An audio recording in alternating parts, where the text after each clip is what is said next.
Supposedly they fixed the camera where it doesn't go offline every 5 seconds. Mhm. So Good. where last week it seemed to work better and hopefully we get the same thing today. Well, our Zoom people have been pretty long suffering. I don't know how long that will last. Well, hopefully it's better now. We just come and go. Yeah, they could always hear our voices. It never cut out the audio, Mm. but still it's very annoying. Be dependent on stuff like this. Tech is great until it's not working well.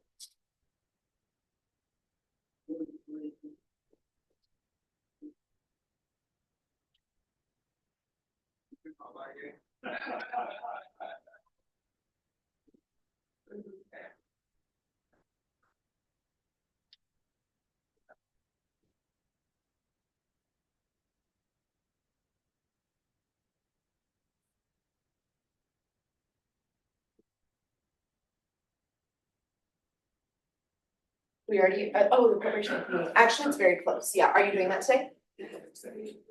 Oh, okay, cool. Yeah, nice.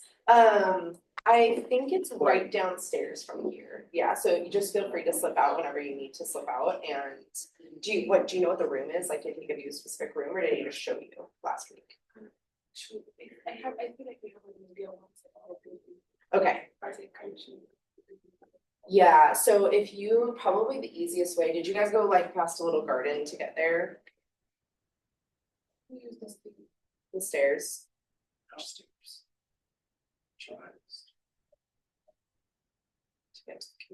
It was the communion preparation room, right? Like it was a little room and it had like a sink and stuff and I know where it is, but I just won't be able to, well, why don't I show you really fast right now? Oh, it's already 9:01. Let me, no, I know where it is, so it's really not far from here. Let me just go ahead and start the recording, and that way if they want to get started without me, they can. And we'll be good to go. I'm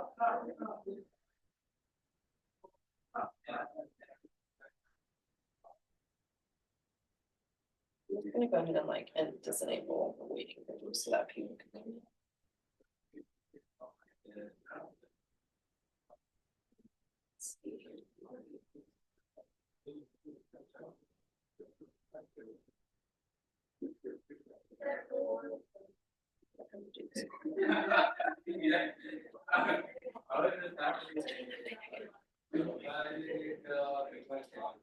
I'm gonna hit record.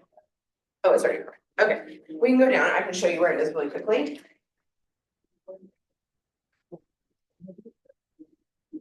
Good morning. Morning. Good morning.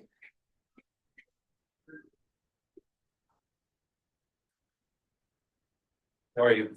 I'm doing well. Kind of cold. It's kind of chilly, isn't it? Yeah. No, I know, I love the weather. I prefer it in the winter. Well, It got me, it can energize me. Winter made me sick, but not the weather. The weather made me strong.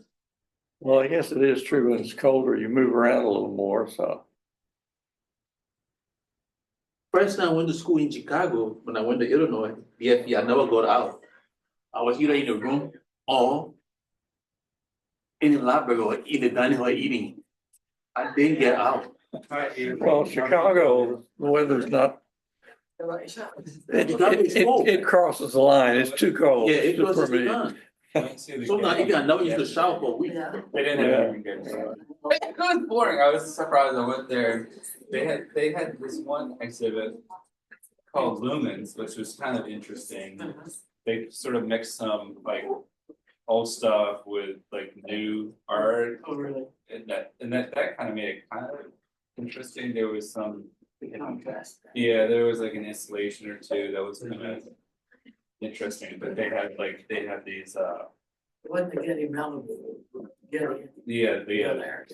like out there, so, but they had another, it was okay, I can only stay there, I drove all the way down there, and I was like, I was gonna, my mind was gonna stay until like, Have you heard anything? until the sun went down and stuff, because it's open a little No. later on the Saturday, and I go, like, I didn't like the exhibits and. No, I it did was not. making me angry, so after like an hour, I just like, I didn't. No, I was just getting like frustrated while I'm looking around, but it's just really, it's a nice garden, but yeah, they had this one installation that was kind of cool, where the guy was tried to make like, look like rays of light. No, I had not in the heard sky. about That was that. kind of cool, they had these sort of two Late platforms Thursday. on the ground, and they had these sort of, these So wires that were. the kind of stroke going up made towards him the ceiling. fall or the And then the fall. wires, they had different gauges of like sort of gold and got thicker, and they're gonna put light right at the top, so it looks like the light was really bright there, and then kind of like thinned out. Not a And- good sign. Yeah. Yeah. Sure. It was contemporary, and they mixed it with like, I haven't seen they him had for a all this while. stuff where it was like, they're trying to say, well, like, it was about like the study of the stars and light and stuff, but it almost seemed like they had like recycled their illuminated manuscript exhibit and just retitled it. It's just like, cause it was like the same bugs and there's a couple new things in there, I'm just like, what are these guys doing? Yeah. But. Alright, morning. Are we set to go? Yes, we're gonna go whenever. Cool. Okay. That's cool. I think we're a little less late than usual, but I think we'll start. I have several things to say and I don't want to take Fallon's time, so. We're gonna be, the literary genre that we're doing today is parable. And I want to start out in left field as I sometimes do. When I was a graduate student, my New Testament professor was Charles Carlson, and Carlson was a student of Hans Conzelmann, who was a famous German New Testament scholar, and Hans Conzelmann was a student of Rudolf Bultmann, who was the most famous New Testament scholar in Germany in the 20th century. So I guess I'm an academically great grandson of Rudolf Bultmann. The only thing was I didn't have a strong agreement with Rudolf Bultmann or Hans Conzelmann or Charles Carlson, who was my main professor. So, but we had a friendly struggle over the way to interpret the New Testament the whole time I was a graduate student. At one time, Conzelmann, of course, in Germany, you treat your major professor like practically a god, a deity. And Conzelmann came, and so my professor invited me to lunch with Conzelmann and Carlson. And I think he was mortified when I disagreed with something that Conzelmann had said. He my professor sat there just getting more and more, I could see he was getting more and more nervous. You don't do this, particularly not with one of these highly honored German professors, but Conzelmann seemed to enjoy it. We had a good talk. But I say all this to say that the course involved in this was a whole graduate course on the parables. And the thing that I had a disagreement with that whole line of great scholars was, for some reason, they thought that Jesus only told parables, he didn't tell allegories. So if there is in your reading in the New Testament, if it's an allegory, then that's not authentically from Jesus. Somebody else did that. I never could quite understand where they got the rule that Jesus couldn't tell an allegory if he wanted to. But anyway, that's an old argument and we won't get into it. But I do want to talk a little bit about about what parables are and what allegories are, because it'll help you a lot in reading these. There are lots of both kinds of those things in the New Testament, and they are somewhat different from each other. Basically, a parable is a little story that has one point to it. It's a little story to make a point. In an allegory, almost everything in the story stands for something. It's sort of almost like a code. And what the German New Testament scholars said was that the early church had edited Jesus' parables and turned them into allegories. And used them in various ways in their Sunday school classes, I guess you could say. And had sometimes made more out of them than he had originally meant to make. He only meant to make one point with each parable. I went through the various classic English dictionaries to look at the word parable. Of course, what I found was most of the people who do dictionaries are not aware of the kinds of things that New Testament scholars do. So they often did not make this distinction between a parable and an allegory. Here's one said, it's a simple story used to illustrate a moral or spiritual lesson. And another one says it's a usually short, fictitious story that illustrates a moral attitude or a religious principle. Now that's interesting. They say it's a fictitious story.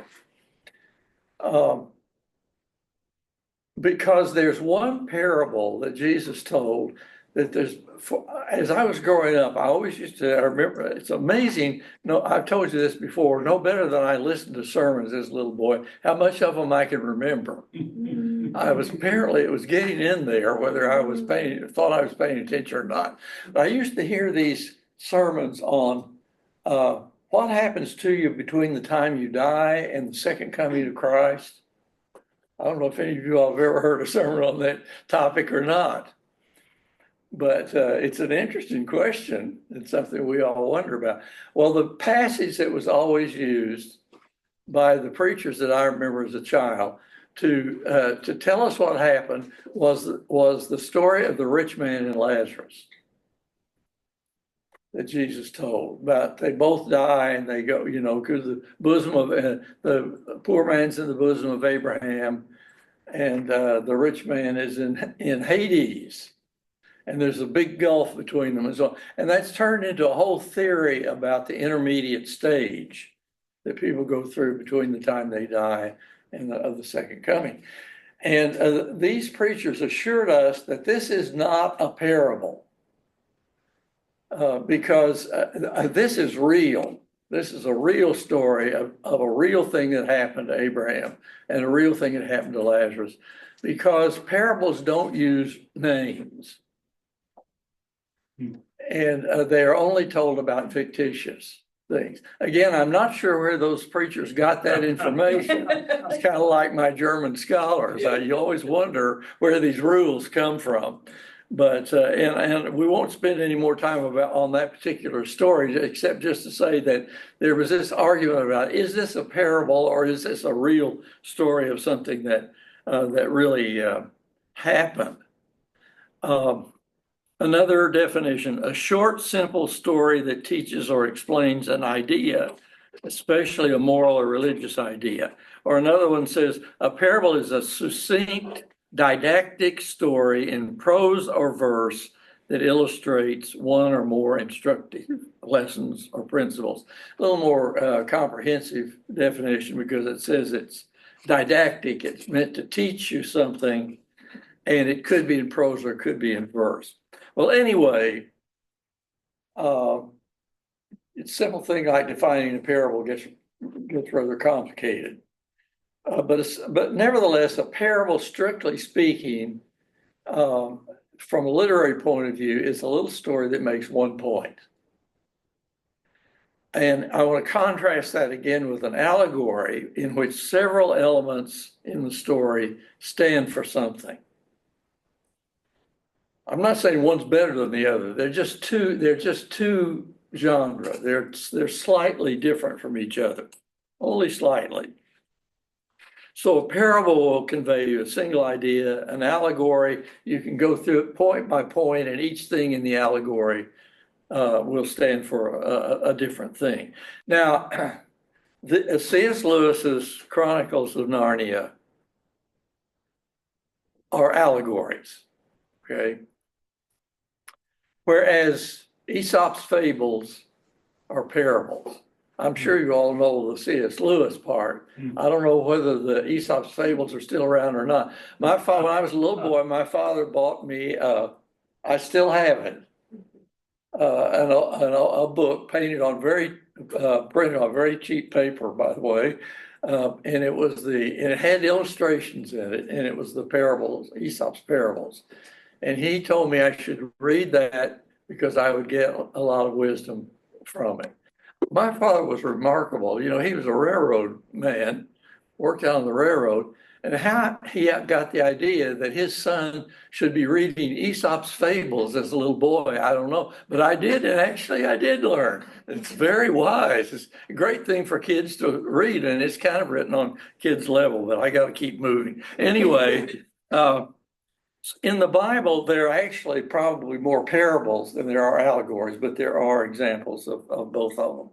And an interesting thing, you take a chapter that's full of parables like Matthew 13, and you have this very interesting thing where Jesus will tell a parable to the crowd, say the parable of the weeds, or the parable of the sower who goes out and sows in the different soils. And then Matthew says, and then he would go in to his disciples and they would say, what did that parable mean? And the explanation that Jesus gives is not a parabolic explanation. It's an allegorical explanation. It's at this point that Rudolf Bultmann would say that's because that explanation is actually coming from the early church, not from Jesus himself, because it's only going to his disciples. But I don't want to get into German higher criticism here. My point just is that it's interesting. Read Matthew 13 sometime and see how you get a parable, and then you get an allegorical explanation of the parable a little later on in the chapter. And then there's this case where Paul takes an actual story from the Old Testament and turns it into a very elaborate allegory. Does anybody know what I'm talking about? I mean, this is one of the $5,000 questions on the quiz show. Yeah, I think he was talking about the added foundation of Israel. That's the point. Yeah, but what is the specific story that he tells? Anybody know? I don't blame you if you don't know And this. our forefathers were slaves and they were birthed from the. You got it. You got it. It's the story of Hannah. Hannah and Sarah, the two wives of Abraham, right? And each of them has a child. It'll take a minute, but I just want to read this story to you because just watch how Paul takes a story, which is a historical story, and then turns it into an allegory. Tell me, he says, this is in Galatians.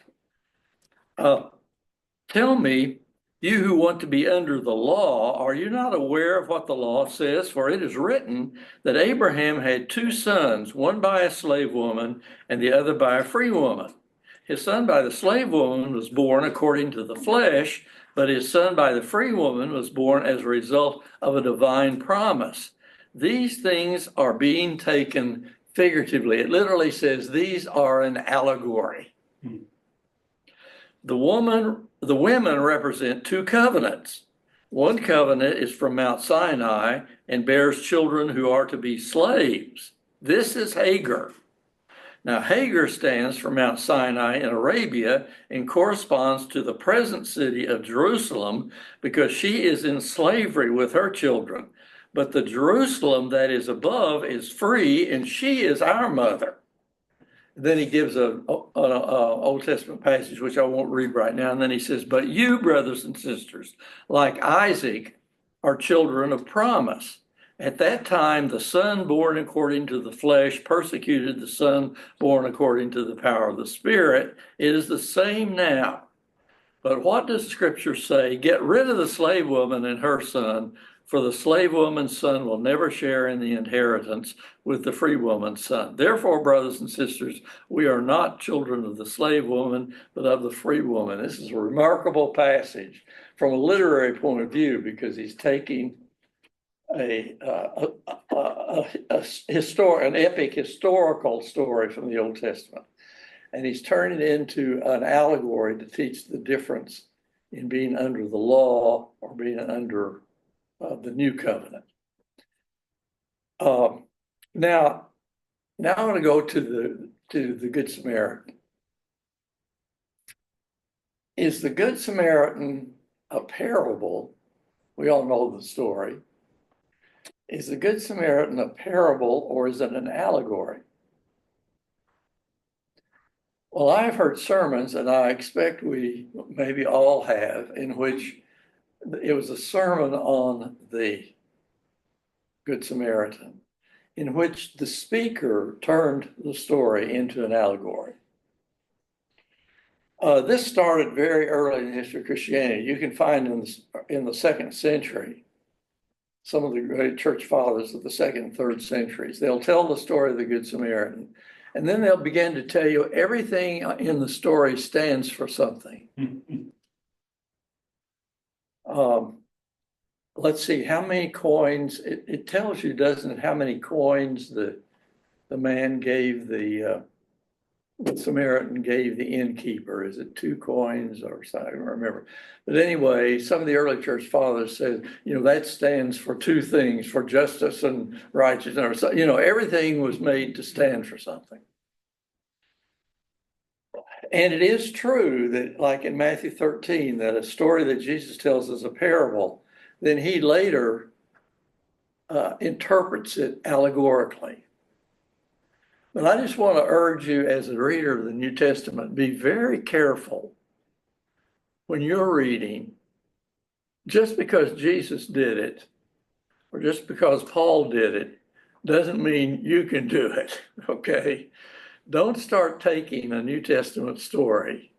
Now, I know that I kind of hate to say this because if we really made this a rule and you couldn't give a sermon in which you took an Old Testament or New Testament passage and then treated it allegorically in your sermon, we'd have a lot fewer sermons. Because any of us who've ever tried to get up and give a sermon on a passage from the Bible are sorely tempted, and we give into it and we turn it into an allegory. And we make it say things that the original passage did not say at all. But by the way, we may be right, but when you start using it, to make points that the original story did not make, you're kind of on your own at that point. And we as listeners we can't say that you're any longer speaking the oracles of God. You're giving us some other information. It may be right, but it's not based on the passage that was your text. Yeah. So in case I'm using the genealogy of Jesus Christ, right? And then I come to Ruth and I try to go back again to the book of Ruth to get an illustration there, how her name came to the genealogy. Do you think I'm on my own or? Yeah, no, that's a whole different thing. That's a whole different thing. I'm talking about a thing where you say, okay, what are the best traits of the Good Samaritan? Well, he was this and he was that, building a sermon that way, in which you're introducing ideas that may be perfectly true, but Jesus did not have that in mind in fact, if I'm understanding the story of the Good Samaritan correctly, it is making one point, because Jesus was asked the question, who is my neighbor? And that story is told to tell you who your neighbor is. And so don't make the road to Jericho stand for something or the inn stand for something. That's what I'm talking about. Yeah. It may be all right as a rhetorical thing, but you're not really preaching on the text anymore. The old story about the seminary student who was asked to give a sermon, and he came to see his professor and he said, "Professor, I need your help." He said, "I have my sermon ready for Sunday. I have all the points in place, but what I need now is a good text." Unfortunately, that story is true in many cases, but anyway, there is a parable in the Old Testament that's interesting. It is it is a poem in a sense. I don't have an Old Testament up here with me. Does somebody have an Old Testament with you in class? Would you read Isaiah 5, 1 through 6? I think you might be interested to see a parable, a little bit allegorical, but a parable here as it's used. Not just Jesus who does parables. Go ahead. I will sing for the one I love, a song about his vineyard. My loved one had a vineyard on a fertile hillside. He dug it up and cleared it of stones and planted it with the choicest vines. He built a watchtower in it and cut out the winepress as well. Then he looked for a crop of good grapes, but it yielded only bad fruit. Now you dwellers in Jerusalem and men of Judah, judge between me and my vineyard. What more could have been done for my vineyard than I have done for it? When I looked for good grapes, why did it yield only bad? Now I tell you what I'm going to do to my vineyard. I will take away its hedge, and it will be destroyed. I will break down its wall, and it will be trampled. I will make it a wasteland, neither pruned nor cultivated, and briars and thorns will grow there. I will command the clouds not to rain on it. Yeah, see how this is a wonderful thing where he said, in fact, he says, this is a song. I'm going to sing you a song about a vineyard. And then he applies that to the situation where just as the farmer had done all this good work for the vineyard and it didn't produce any grapes, so God has done all these things for Jerusalem. There's not been any good production from it, and so on. So he will do the same thing to Jerusalem that the farmer did to his vineyard. By the way, I'm going through all of my old stuff, and I'm trying to clear out. And I had kind of forgotten about this. During the 50s, I wrote a choral piece. I tried to take Isaiah's Song of the Vineyard and do it as a kind of interpretive choral piece. It was actually published. George Lynn from Westminster Choir College published it. I'd forgotten all about it. I just came across a copy of it. But anyway,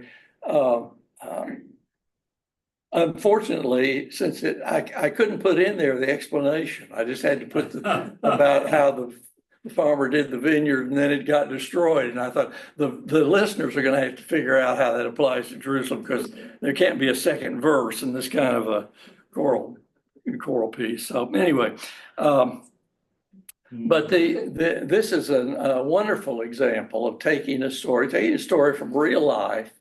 It's very much like what Jesus did.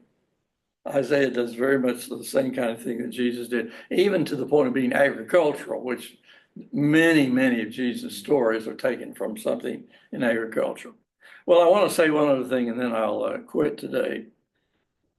I want to go back to this idea of whether the very earliest Christians sometimes used the parables of Jesus in ways that were not exactly the way Jesus used them. That's not necessarily a bad thing unless they used them contrary to some teaching of Jesus. So I don't want to leave the impression that taking one of the parables of Jesus and applying it to some different situation than Jesus applied it to is a bad thing. Because often the point that a parable makes is a kind of universal truth that can apply in lots of situations. It's a little bit like, and this is another thing that's very close to the genre of these, it's very close to a proverb. You know, you don't know who necessarily even wrote "A stitch in time saves nine." I don't know if Ben Franklin wrote that or not. I don't know what the original situation was, but I think I know what that phrase means. That it's better to do something now than to wait until it really gets a lot worse later, right? A stitch in time saves nine.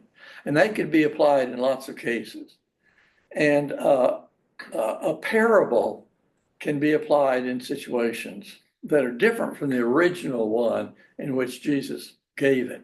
And so it may be there are even some reflections of this, for example, in the way Matthew may tell a parable of Jesus, or the way Luke may tell them, because if you compare them, and this course I had all those years ago, graduate course on the parables, we spent a lot of our time putting the parables up next to one another. How does Mark tell it? How does Matthew tell it? How does Luke tell it? And they often don't tell exactly the same way. And so, Rudolph Bultmann, Hans Conselmann, and Charles Carlson may have been correct that as we read the New Testament, we have the New Testament because of the early church. They're the ones who preserve for us the teachings of Jesus. And we have some of their interpretations of the teachings of Jesus already in the documents as we read them. And there's nothing wrong with that because they are our guides in so many ways. And they are the conduit through which we hear the voice of Jesus. So start looking for parables and start looking for allegories. I think you'll find it very interesting as you read both the New Testament and the Old Testament. Oh, cool. Katrina, do you mind if I ask you just keep an eye when it goes offline? Do you mind turning off on the video? Thank you. It's supposed to be fixed, but it wasn't, as these kinds of things go. So I'm gonna do this. I don't have to go over the cord. All right, we're gonna be looking at 2 Samuel 12 and Luke 15 today. More specifically, and what we've already briefly covered. So I'll hand out a couple if you want to take a few. These are just them printed out. So go ahead, and there's only like 10-ish. So I'll just put a couple around the room if you feel like you want. I'm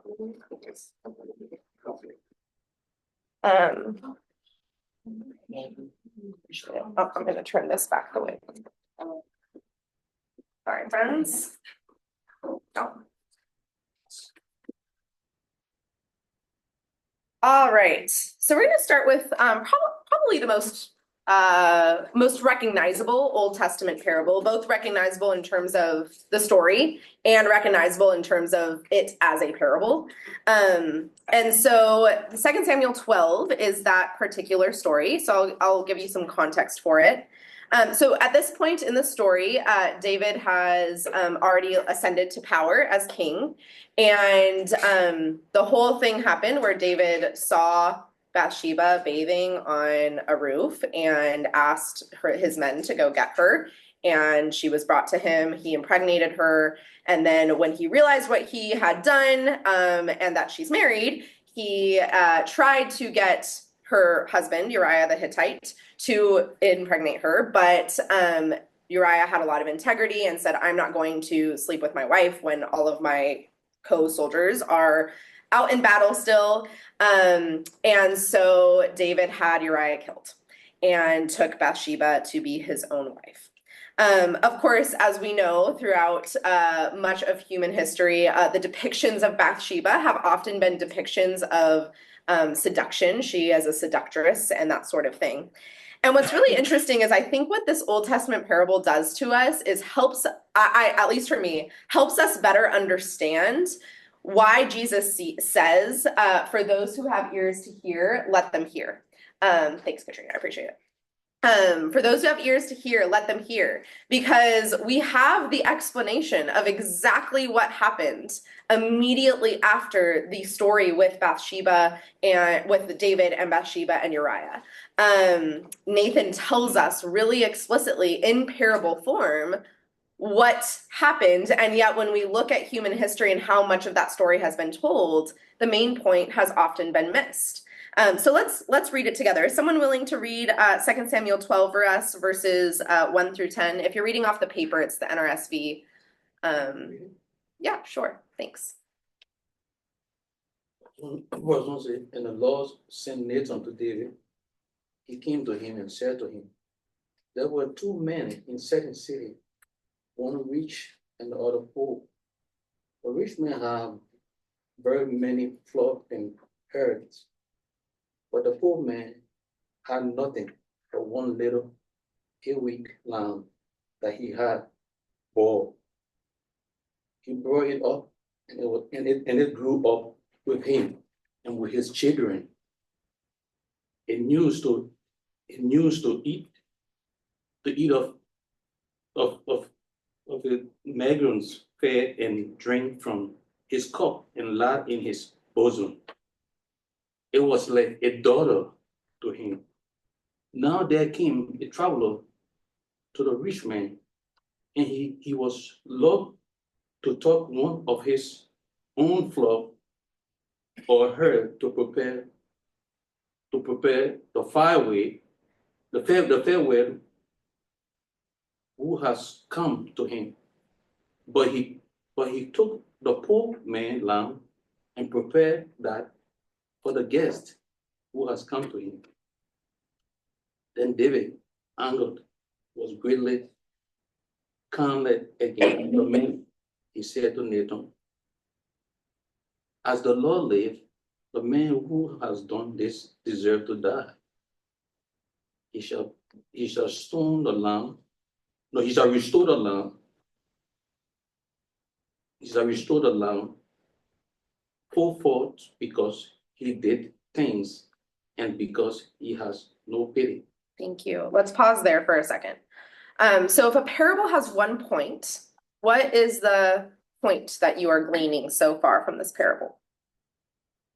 With the context that you have, the observations you've been able to make already.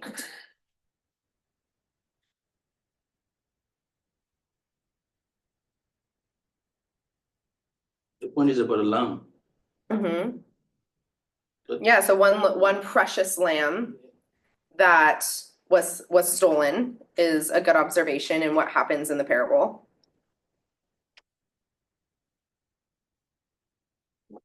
Yeah, go ahead, Ryan. The difference in the value between one who's invested everything in a lamb and somebody who hasn't invested. Yeah, yes, exactly. Yeah. So one person has invested his entire life, energy, well-being, money into one little precious lamb, and someone else comes along and takes it when they don't, because they have so much, they might not understand the value of that precious lamb. Yeah. Good. Any other observations about this parable? Abuses of wealth Yeah. and power. Entitlement, because one has a lot. Mm-hmm. All right, would someone else like to read the second half of this, verses 7 through 10? Go ahead, Shannon. Nathan said to David, "You are that man. This is what the Lord God of Israel has said. I chose you to be king over Israel, and I rescued you from the hand of Saul. I gave you your master's house and put your master's wives into your arms. I also gave you the house of Israel and Judah. And if all that somehow seems insignificant, I would have given you so much more as well. Why have you shown contempt for the Lord's decrees by doing evil in my sight? You have struck down Uriah the Hittite with the sword and have taken his wife to be your own wife. You have killed him with the sword of the Ammonites. So now the sword will never depart from your house, for you have despised me." Oh, sorry, am I reading? No, you're good. "Oh, for you have despised me by taking the wife of Uriah the Hittite as your own. This is what the Lord has said. I am about to bring disaster on you from inside your own household. Right before your eyes, I will take your wives and hand them over to your companion. He will go to bed with your wife in broad daylight." Thank you. It's a heart-wrenching parable, right? Similar to the parable of the sower, there's like an explanation here, right? That says, okay, here's the explanation. Bathsheba was the lamb, Uriah was the poor farmer. You had everything. You had everything. And you needed to take the one thing that belonged to someone else. The one innocent thing that had no control over where it went or anything like that, and then to kill the poor farmer in the parable. And so Nathan offers this explanation for the parable right here. And I think there's a really good reason why Jesus says, "Let those who have ears to hear, let them hear." Something can be really obvious and we can still miss it really consistently in our interpretation and even memory of how something happens. We're going to see something similar happen in the lost parables. I'm going to share an anecdote with you guys, and that happened really recently, and explore that a little bit. Any observations about this very heavy, sad parable in 2 Samuel that Nathan gives? that's for sure an allegory, isn't it? Or, So like a parable can have things that represent each other.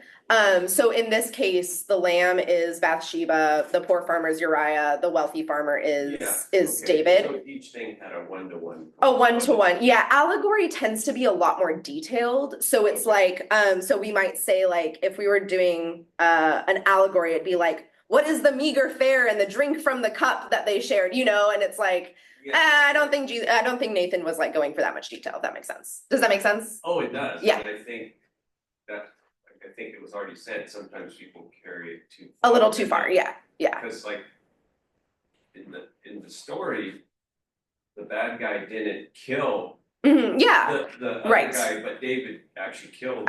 Uriah, yeah, So, totally, yeah. They even used the enemy's sword to kill Uriah. That was the most bad. Yeah, so the way David did it was David didn't kill Uriah directly. David sent Uriah to the front lines of battle. And so the Ammonites killed Uriah, but David was the one behind it. And it was David's very intentional choices that made that happen. Yeah. All right, let's move to Luke 15. We're going to look at the lost parables. And we're going to particularly focus on the parable of the prodigal son and his brother. Another name for this is the parable of the lost son, which is my preferred title for it because I like the ambiguity of who the lost son is. So the parable of the lost sheep. Would someone like to read this parable for us? We're just going to read all three of them in a row. Thanks, Jess. 3? Yes, just the parable of the lost sheep, 3-7. Okay. So he told them this parable. Which one of you, having 100 sheep and losing one of them, does not leave the 99 in the wilderness and go after the one that is lost until he finds it? And when he has found it, he lays it on his shoulders and rejoices. And when he comes home, he calls together his friends and neighbors, saying to them, "Rejoice with me, for I have found my lost sheep." Just so, I tell you, there will be more joy in heaven over one sinner who repents than over 99 righteous persons who need no repentance. Beautiful, thank you. First impression on this parable. Is this parable one of comfort or one of judgment or prophecy? Or like, would you receive this as a comforting parable or as a parable that is maybe not so comforting? Comforting. Any other thoughts? Comforting? All right, we'll read the next one. Parable, verses 8-10. Will someone read that? Someone else? Yeah, go ahead, Greg. or what woman having 10 pieces of silver, if she loses one piece, does not light a lamp and sweep the house and seek diligently until she can find it? And when she has found it, she calls together her friends and neighbors, saying, "Rejoice with me, for I have found the one piece I had lost." Even so, I say unto you, there is joy in the presence of the angels of God over one sinner that repents. Beautiful, thank you. Comforting or not comforting? Comforting, I agree. All right, I'll read the last parable. Then Jesus said, "There was a man who had 2 sons. The younger of them said to his father, 'Father, give me the share of the wealth that will belong to me.' So he divided his assets between them. And a few days later, the younger son gathered all he had and traveled to a distant region, and there he squandered his wealth in dissolute living. When he had spent everything, a severe famine took place throughout the region, and he began to be in need. So he went and hired himself out to one of the citizens of that region, who sent him to his fields to feed the pigs. He would gladly have filled his stomach with the pods that the pigs were eating, and no one gave him anything. But when he came to his senses, he said, 'How many of my father's hired hands have bread enough and to spare? But here I am dying of hunger. I will get up and go to my father, and I will say to him, Father, I have sinned against heaven and before you. I am no longer worthy to be called your son. Treat me like one of your hired hands.' So the younger son set off and went to his father. But while he was still far off, his father saw him and was filled with compassion. He ran and put his arms around him and kissed him. Then the son said to him, 'Father, I have sinned against heaven and before you. I am no longer worthy to be called your son.'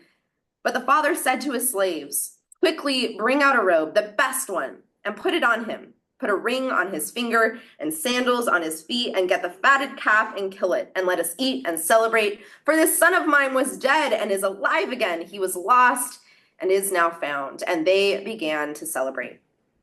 Now, his older son was in the field, and as he came and approached the house, he heard music and dancing. He called one of the slaves and asked what was going on.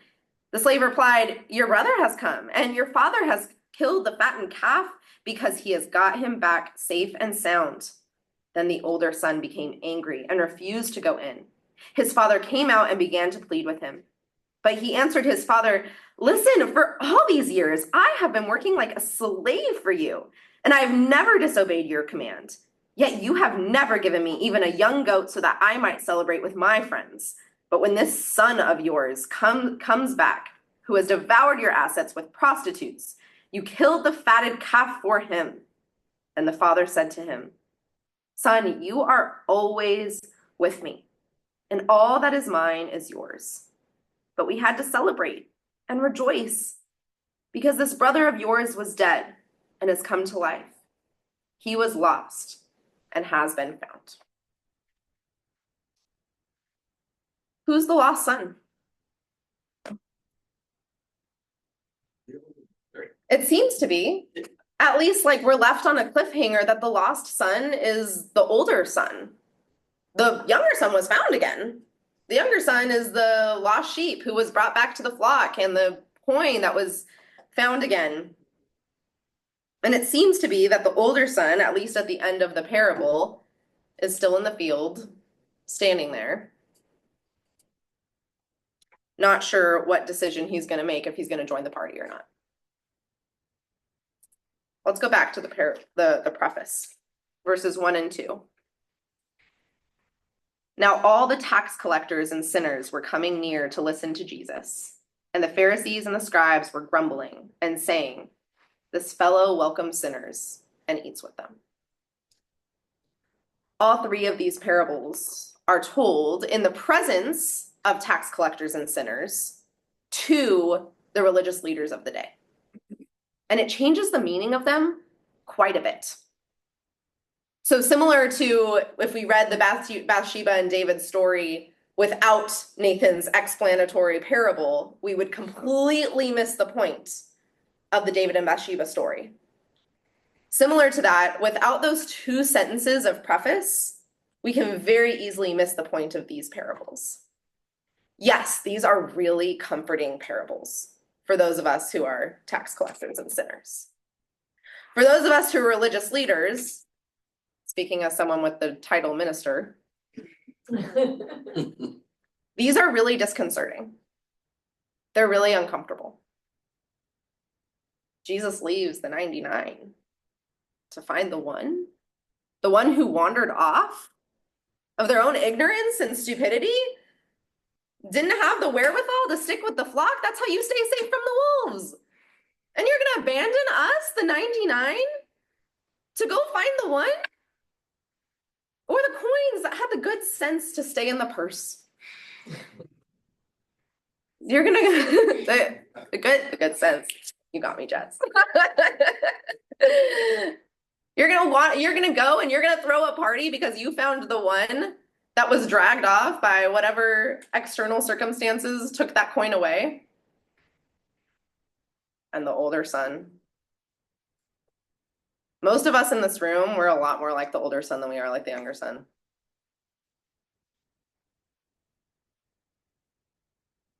It's a really disconcerting story. Are we going to join the party? Are we going to join the party that God includes the people that we don't think God should throw a party for? I don't know. I can imagine being a little hesitant. Now, I hope that in the long scheme of things, I would eventually join the party. And I like to think that the brother eventually got over his anger and his father was patient. Because, mind you, the father shows just as much grace to the older son as he does to the younger son, which is great news for me and for us. What are your thoughts, observations about this story, these parables? Go ahead, Steve. Stories are spectacular and wonderful, and we all relate to them. Mm-hmm. There is a problem with the story. Mm. When you read the story, you put yourself often in the best position in the story. Totally. When we read the story, where do we see ourselves? Mm-hmm. It's automatic. Yeah. And it's sort of like, in all of it, you have to be pretty humble Mm-hmm. and be pretty honest. Because then, and only then, do you really see the point of it. Yeah. So you gotta think more deeply, and it's really a humbling honesty check. Yeah. Put yourself in, where are you in this story? Mm-hmm. And it's not a simple bang, but it's automatic, he's usually wrong. Yes. I think that's a really good observation. I'm gonna pull up. Since John brought up the not the Lost Samaritan, the Good Samaritan. I'm gonna pull it up right now. Would anyone like to, without having read it, who is the neighbor in the story?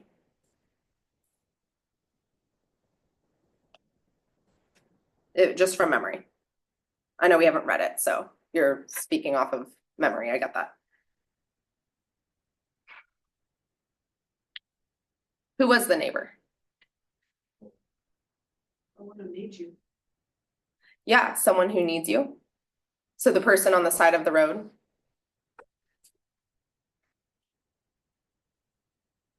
When Jesus asked the question, so the three people who see the person on the side of the road are the priest, the Levite, and the Samaritan. Of course, Samaritans were, people who were outsiders in the Jewish community, whereas priests and Levites were both in different ways Jewish leaders or religious leaders. So two religious leaders, one outsider who was often villainized in Jewish stories. But Jesus's final question isn't what we often teach is the point, which is that people who need us are our neighbors. Jesus's final question is, which of these three do you think was a neighbor?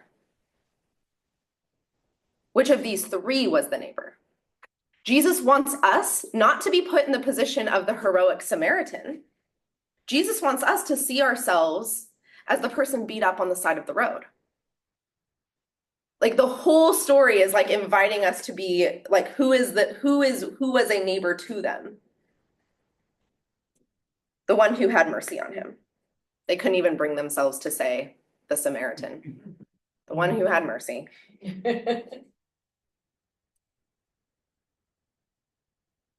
It's interesting.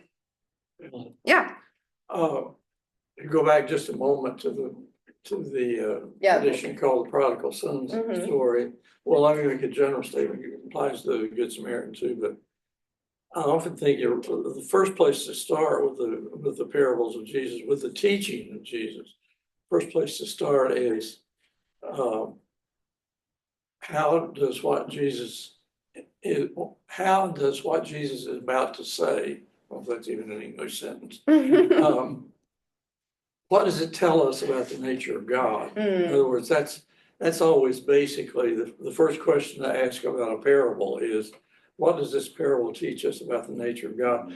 It's what I've often thought, we call that the parable of the prodigal son.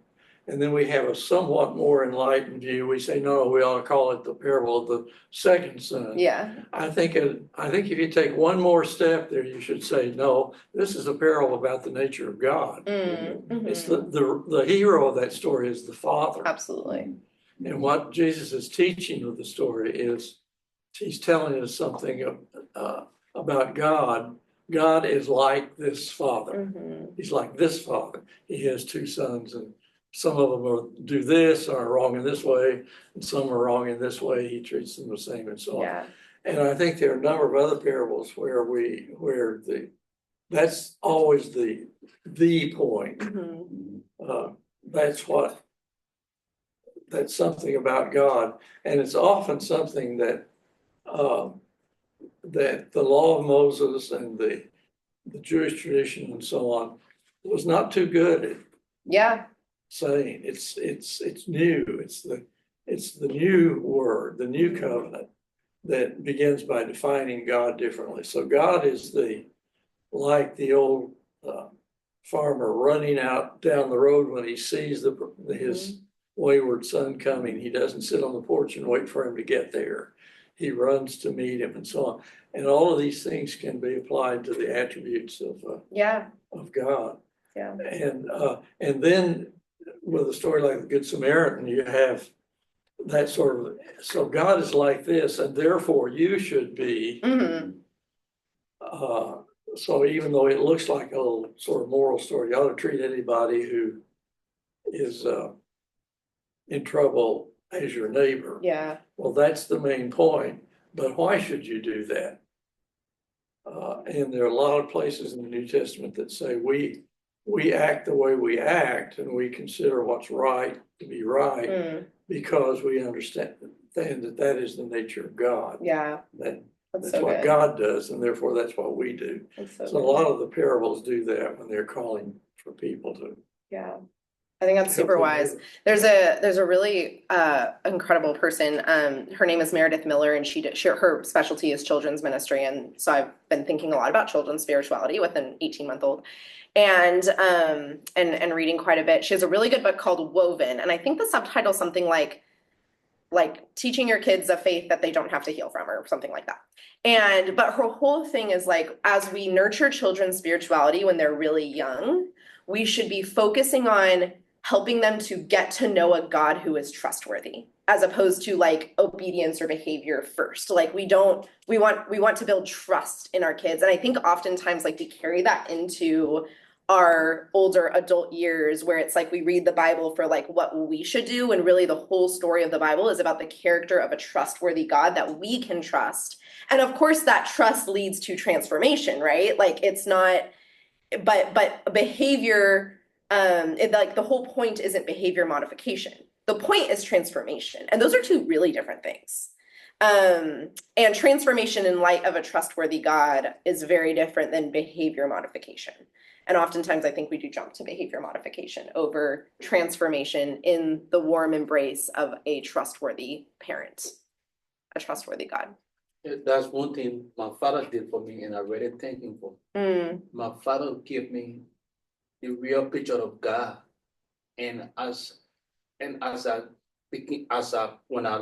I lost my father, it really gave me a good relationship with God, and I don't need to ask anybody to know how to get into a relationship with God. Yeah. You know, like whenever I even had a mistake, my father was still there. He didn't care about that mistake. What he cared about was for me to be on the right path. I remember I used to have this seal key for my father back up, so I took out a $100 bill and I ran away. I drove like 18 miles. I went downtown Monrovia. I bought a soccer boots. I leveraged the money. I was a little boy, but then in the night around 9 o'clock, my dad came looking for me, and I was hiding myself. And then he went to my auntie. Said, Matilda, have you people seen Emmanuel? I said, oh yeah, Emmanuel came. He did a lot of shopping. He said, is he okay? I was heading in the city, but I was hearing everything. He said, yeah, he's fine. I said, what happened? He said, I came from work, but then because Ruth is not there, my mother, Ruth has traveled to Beckham to your mother's place, but then I didn't see Emmanuel, so that's why I was thinking. And the people said they saw him at the station today, taking a bus going towards this side. So I said, maybe he's going to the empty place. He said, yeah, he's here. My dad said, man, if you're come outside, let's go home. So he said, he took everything. So I was like, I didn't know how to spend it. He said, it's okay. So what I thought about the prodigal son, the elder brother and the younger brother, the youngest brother knew his birthright. So I knew my birthright, although I stole the money, but it was my dad's money. So he was like, you got any change on you? After he was driving, I said, you got any change on you? I said, I only have 10 cents left. He said, why would you steal from yourself? I said, I was just ashamed to ask you. He said, never you be ashamed anymore. Just tell me, you want to tell me. I said, but I bought a booze. I was so ashamed. I said, Dad, I mean, what are you going to do? He said, I'm going to do anything to you, but just don't just steal from yourself no more. So Thanks for sharing that story, Emmanuel. yeah. Steve, did you have something? I'd like to point out something very ironic in all of this with what John said. And what's ironic about it is when you read a story, you put yourself in the story, right? Where do you put yourself in the story? Mm-hmm. You put yourself in the best position. Well, what's the best position? You're the father. And this is the irony. How this all started is you had people that spoke for God, understood God, that was their job. Hmm. They were the Pharisees and the scribes. Mhm. They spoke for God, they understood God. That's the best position, right? The Father. Right? And the point was, this is how God feels about tax collectors and sinners. Mhm. This is how God really feels. You think you're the spokesman, you understand, you're in the best position. Anyway, it's interesting, we have it completely, this backwardness, I mean, we word it in different ways. But what John's point is, in every case, that's the real, Mm. and it's really hard to see and take. Yeah, The thank people you that for that. understand it are the tax collectors and sinners. Mm. That's hard to take. Yeah, yeah, it is. It is really hard to take. Yeah. No, I Sorry, go know, ahead. Joyce, I Yeah. know that we're getting close to the time. And I don't want to put a damper on things that are at the end, but another thing you have to realize, particularly as a teacher, is these stories about the goodness of God, and I happen to have a father like what you're talking about too, and I know numbers of you have, and they become a kind of model for you. So you read these stories about the Father in the Bible, and you get good vibes from that because the word Father is a good word to you. I used to work in the summer with kids, and we in camps, and we had these kids who would come from out of detention. Mm. And you'd be sitting with a small group of 4 or 5. And I remember this big, good-looking kid, obviously a leader. He'd been in a lot of trouble. And we were actually talking about the Father in this story. And I could tell he was working through something. Finally, he said, that's really good. And I really like, I like to hear that story, and that's a good story. He said, I saw my father hit my mother with a rake. Hmm. So he said, I may not be hearing the word father exactly the same way you are. That's something to remember. Yeah, for sure. Hmm. I'll also offer one final observation. I taught the parables recently to a group of students, and one student said, and we did the parable of the lost son, and one student said, this is my favorite parable. My favorite song in the world is based on this song. I've read this thing, like a quote from it was my senior quote, like just like this whole long list of like the parable of the lost son is everything to me. And she said, I've never heard of the older son. Are you reading a different translation? And I was like, oh, no, not actually. You just missed the second half of the parable. But what's the invitation there is how often do we think something is so familiar to us that we forget to read it with fresh eyes? And it was actually a really good reminder for me to listen to those who have ears, let them hear. And those who have eyes, let them see. So it was a good reminder to me, not to be patronizing to the student, but a good reminder to me that there are stories in the Bible that I think I know really well that I actually need to hear with fresh ears and see with fresh eyes. So that's my invitation to you as well. All right, see y'all at church. Thank you. Oh, no, you're so great. You did great. It wasn't distracting me at all. I know, it says that, yeah. But yeah, no, you're so good. I mean, and it went live in. Wow. Well, recently, which is why